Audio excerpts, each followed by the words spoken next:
बहन। हाँ पिताजी प्रणाम। बाबू साहब ये लड़का कौन है? सदा खुश रहो बेटी। ये लड़का कौन है जो तुम्हारे साथ में आया है? बोलो ये कौन है?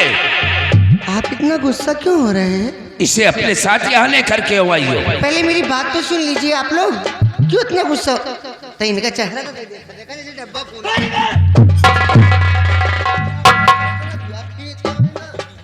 कौन है? मारता हूँ पर पहले सुन लीजिए बाबूजी, तो उसके बाद आपका गुस्सा भी वाजिब है। आपसे मैं इजाज़त लेकर अपनी सहेली डम्फल से मिलने के लिए गए थे, तभी रास्ते में एक लड़के ने मेरे साथ बदतमीजी करने की कोशिश की। क्या एक लड़के ने तुम्हारे साथ रास्ते में बदतमीजी करने की कोशिश किया? हाँ बाबूजी। वो कौन है और कहाँ का रहने वाला है? मैं उस शर्मजादे को जिंदा नहीं छोड़ूंगा। बाबूजी इसको बाहर कर दीजिए, बहुत डर लगता है इससे।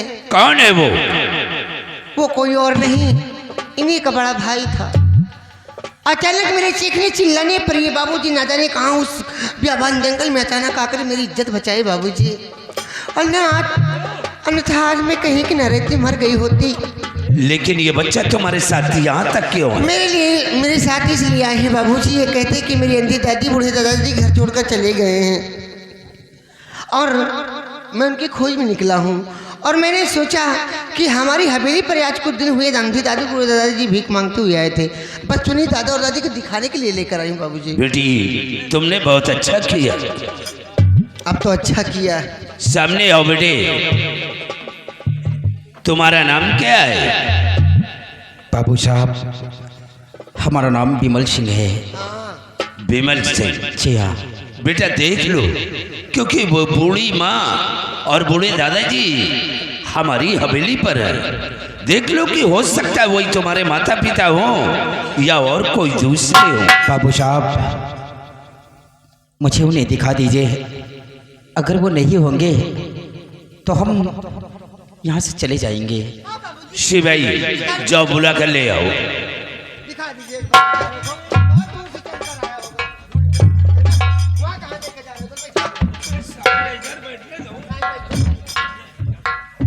जरा साफ करो। अरे साफ कर दे दिया। बैठो।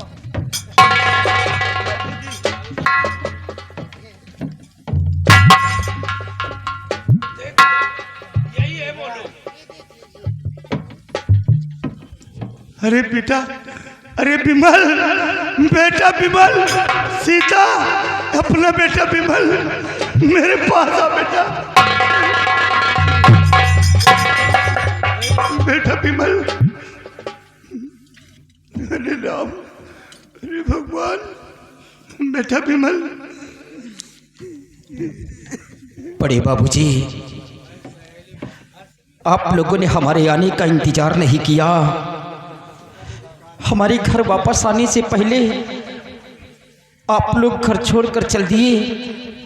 आपने अपने दिल के अंदर ये नहीं सोचा कि हमारे जाने के बाद हमारे बेटे के ऊपर क्या गुजरेगी। लेकिन बेटा तू तो कहता था कि मैं पढ़ाई को छोड़ दूंगा बेटा। पढ़ाई तो मैंने छोड़ दिया है बाबू। क्या पढ़ाई तूने छोड़ दिया? ये क्या किया बेटा? तूने पढ़ाई क्यों छोड़ दिया? तुझे ऐसा नहीं करना था बेटा। बेटा ये बता, बिटिया चांदनी कैसी है? बिटिया चांदनी को मुझे बहुत याद आती है बेटा। बड़े बाबूजी जिस वक्त मैं घर पहुंचा, बहन चांदनी आप लोगों की याद में बिलख बिलख कर रो रही थी। मैंने उससे जानकारी किया कि आप रो क्यों रही हैं। उसने बतलाया कि दादा और दादी जी घर छोड़कर ना जाने कहाँ चले गए। हम आप लोगों की तलाश करने के लिए घर से निकलने की वाले थे कि भैया समर आ गए। हम भाई बहन को बहुत मारा बाबूजी, बहुत मारा। इतना कि नहीं उन्होंने अपने रिवॉल्वर निकाल लिया मुझे जान से मारने के लिए। ये मैं क्या सुन रहा हूँ? बहन चांदनी ने मुझे धक्का मारकर वहां से भगा दिया। हम तो अपनी जान बचाकर भाग निकले, लेकिन इस वक्त हम ये नहीं बतला सकते कि हमारी बहन किस हाल में होगी। अरे बेटा विमल, ये तूने क्या किया? अरे वो लोग उसे मार डालेंगे, उसे वहां क्यों छोड़ दिया? उसे भी साथ लेकर आता बेटा। बाबूजी, कैसे मैं अपनी बहन को साथ लेकर आता? भैया अपनी रिवॉल्वर का निशाना मुझे बना रखे थे।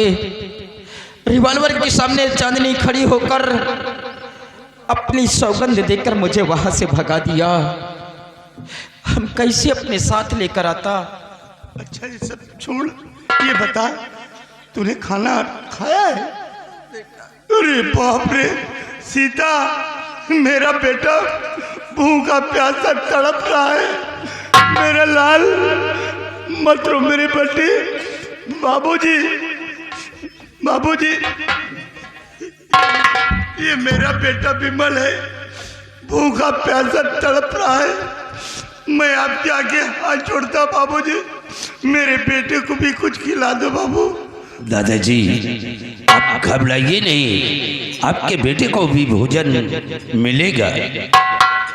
और विमल, ये लोग जिस दिन से हमारी हवेली पर आए, इन लोगों को हम अपना माता पिता समझ करके इन लोगों की सेवा करता हूँ। इन लोगों को कोई तकलीफ नहीं है। हाँ बेटा विमल, ये इंसान नहीं बल्कि भगवान है बेटा। ये गरीबों के बहुत बड़े मसीहा हैं। देख, हम लोगों के कपड़े भी बदल दिए, ये तेरी माँ के भी कपड़े बदल दिए। बिटिया बहुत सेवा करती हम लोगों की। ये इंसान नहीं भगवान है बेटा। बड़े बाबूजी, अगर ये लोग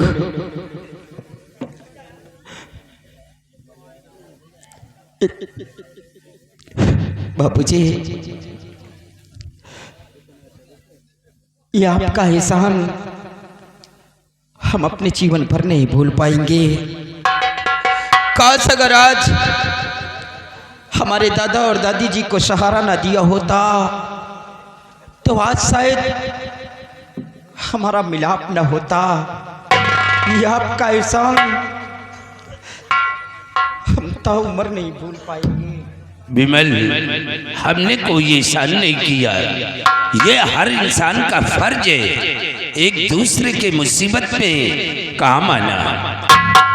नहीं बाबूजी, हर इंसान एक जैसा नहीं होता है। हाँ विमल, तुम ठीक कहते हो, लेकिन अब तुम्हें भी कहीं जाने की जरूरत नहीं है। आज से तुम भी हमारी हवेली पर रहो। बेटी जाओ, सबसे पहले इन लोगों को हवेली ले जाओ और विमल को भोजन कराओ।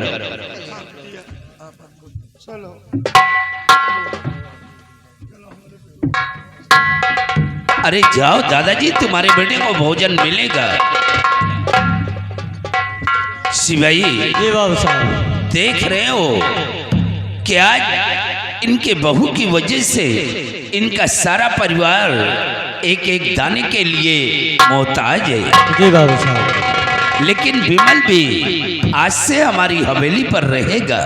बहुत अच्छी बात है बाबू साहब। लेकिन सिपाही, जी बाबू साहब। विमल को देख करके हमने अपने दिल के अंदर एक बात सोच लिया। कौन सी बात है बाबू साहब? देखिए, विमल एक पढ़ा लिखा लड़का है। काश अगर हम अपने बेटी का विवाह इस बच्चे के साथ रचा दूंगा तो एक दिन हमारे न रहने के बाद ये हमारी जगह जमीन हमारी हवेली का बराबर ख्याल रखेगा। बाबू साहब, एक बात कहूँ आपको, अगर बुरा ना लगे तो?